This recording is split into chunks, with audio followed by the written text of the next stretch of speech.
Given below are two statements, so assertion and reason type के question है। So पहला है in aqueous solutions Cr2+ is reducing while Mn3+ is oxidising in nature. देखिए guys इसमें है ना, इन type के क्वेश्चंस को आप दो तीन तरीके से कर सकते हो। देखिए या तो आप एक काम करें, अगर मैं आपको ध्यान दें, ये जो तीन है, यानी जैसे Cr का रिडक्शन पोटेंशियल आप देख लेते हैं Cr2+ से, फॉर 3+ से, फॉर एग्जाम्पल Cr2+, ठीक है। एक इसका Mn3+ से Mn2+, इसका मैं आगे रीजन भी समझाऊंगा आपको, लेकिन मैं आपको एक तरीका बता रहा हूँ एग्जाम में इससे रिलेटेड क्वेश्चन आया तो इन तीन पे आता है।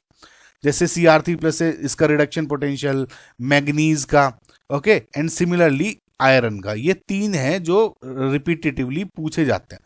अब इसका देखिए रिडक्शन पोटेंशियल की वैल्यूज क्या होती है। जो Cr3+ है इसमें रिडक्शन पोटेंशियल की बात कर रहा हूँ, -0.41 वोल्ट्स।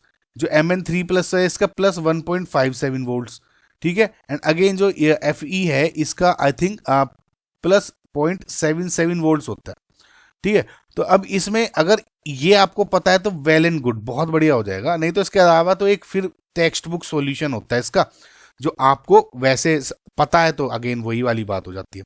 तो मैं पहले इसके अकॉर्डिंग समझा देता हूँ फिर बताता हूँ। अब देखिए वी नो गाइस कि अब एक्वस सॉल्यूशन बोला है तो यानी हाइड्रोजन और H2O वाला हिसाब हो गया। अब इसमें देखिए वी नो जो रिडक्शन पोटेंशियल होता है वो हाइड्रोजन, करेक्ट, वो क्या होता है, वो 0 होता है, स्टैंडर्ड रिडक्शन पोटेंशियल। अब क्या होता है, इसके ऊपर जब पॉजिटिव वैल्यूज आती है रिडक्शन पोटेंशियल की और इसके नीचे नेगेटिव वैल्यूज आती है रिडक्शन पोटेंशियल की, ओके। अब मतलब ऊपर जितना पॉजिटिव रिडक्शन उतना उसका मतलब उतना इजीली रिडक्शन होता जाएगा, करेक्ट। अगर यहाँ है कोई और यहाँ है तो ये ज्यादा इजीली रिडक्शन हो जाएगा इसका। सिमिलरली जैसे आप नीचे जाते हो तो ऑक्सीडेशन बेसिकली इजी होता जाता है ना। जिसका रिडक्शन होता है वो act as a oxidising agent, यानी यहाँ से ऊपर जाओगे आप तो ऑक्सीडाइजिंग एजेंट की बिहेवियर जो कैपेबिलिटी है वो इंक्रीज होती रहती है। एंड सिमिलरली यहाँ से नीचे जाओगे तो रिड्यूसिंग एजेंट होने की कैपेबिलिटी बढ़ती जाती है, करेक्ट, समझ में आया। यानी ओवरऑल अगर मैं नीचे से नेगेटिव से पॉजिटिव के ऊपर जा रहा हूं तो ऑक्सीडाइजिंग एजेंट की अच्छी, और ऊपर से नीचे जा रहा हूं तो रिड्यूसिंग एजेंट की।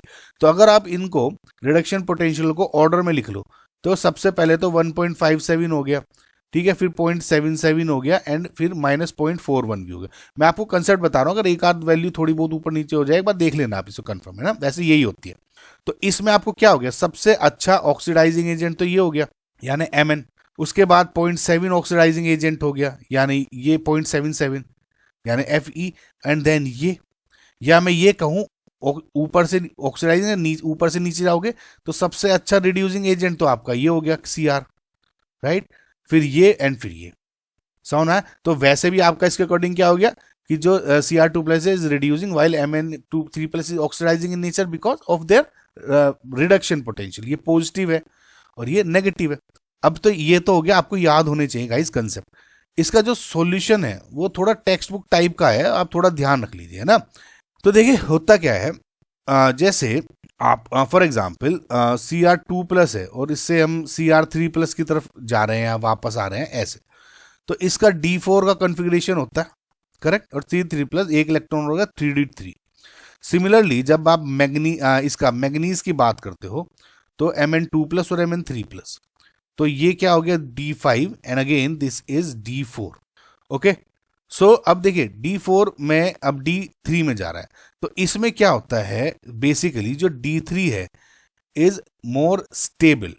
अब कैसे इन मोर स्टेबल होता है, अब मैं देखिए, अब मैं समझिए, जैसे D3 होता है इसमें क्या होता है कि ये ब्रेक हो जाता है T2G एंड EG में, आपने कोऑर्डिनेशन केमिस्ट्री में पढ़ा होगा, ठीक है। अब T2G एंड EG, तो अब क्या होता है जो 3 इलेक्ट्रॉन्स है 1 2 3 यहां बढ़ जाता है। तो अब क्या होता है कि जो रीजन है कि because of the half filled T2G orbital in case of Cr3+, ये जो क्या है ये मोर स्टेबल होता है, समझ में, ठीक है। अब क्योंकि ये मोर स्टेबल है तो जो Cr2+ है इजीली इलेक्ट्रॉन डोनेट कर देगा, ठीक है, और Cr3+ में आ जाएगा। इलेक्ट्रॉन डोनेट कर रहा है तो मतलब किसी को रिड्यूस कर रहा है, समझ में। इसमें देखोगे तो अगेन जो Mn के केस में क्या हो जाएगा, देखिए D5, इसमें जो Mn3+ है अगेन वो इतना स्टेबल नहीं है, क्यों, क्योंकि D4 में है, और इसमें क्या है D5, ये जो अपना सिंपल वाला कंसेप्ट होता है, ठीक है, 1 2 3 4 5, और T2G एंड E2G में भी अगर इसको आप डिवाइड करते हो तो वही हो गया कंप्लीटली 1 2 3 एंड 4 एंड 5 नॉर्मल। अब ये वाला कंसेप्ट इसमें क्यों लगा और इसमें क्यों नहीं है, इसका मैं आपको रीजन बताता हूँ। देखिए क्या होता है कि इसमें क्रिस्टल फील्ड स्टेबलाइजेशन एनर्जी का कंसेप्ट लगता है। तो इन केसेस में जो CFSC है इम्पैक्ट इसको इम्पैक्ट करती है। जो क्रोमियम का केस है, मैं आपको वन लाइनर बता रहा हूँ, कभी इस टाइप के क्वेश्चन में पूछने लग जाए। जो क्रिस्टल फील्ड स्टेबलाइजेशन एनर्जी का कंसेप्ट है इस केस में इसको इम्पैक्ट करता है, जिसकी वजह से ये वाला कंसेप्ट है ना स्टेबल हो जाता है। क्योंकि अगर आप इस टाइप से 1 2 3 4 इस तरह से 1 2 3 करोगे तो ऑब्वियसली अनस्टेबल दिख रहा है, ठीक है। तो लेकिन इस केस में ये क्रिस्टल फील्ड स्टेबलाइजेशन का इम्पैक्ट इसमें ज्यादा होता है, अनलाइक इन दिस केस, ठीक है। तो फिलहाल इसमें समझ में आ गया होगा आप जितना भी कंसेप्ट है कि एक्स्ट्रा स्टेबिलिटी टू हाफ की, ये वाला तो सही है ही, extra stability to half filled electronic configuration is observed when then in completely filled electronic configuration, correct, ठीक है। तो इसमें जो ऑप्शन नंबर 1 है is your final answer. I hope guys आपको जो समझाया मैंने समझ लिया होगा आपने, है ना।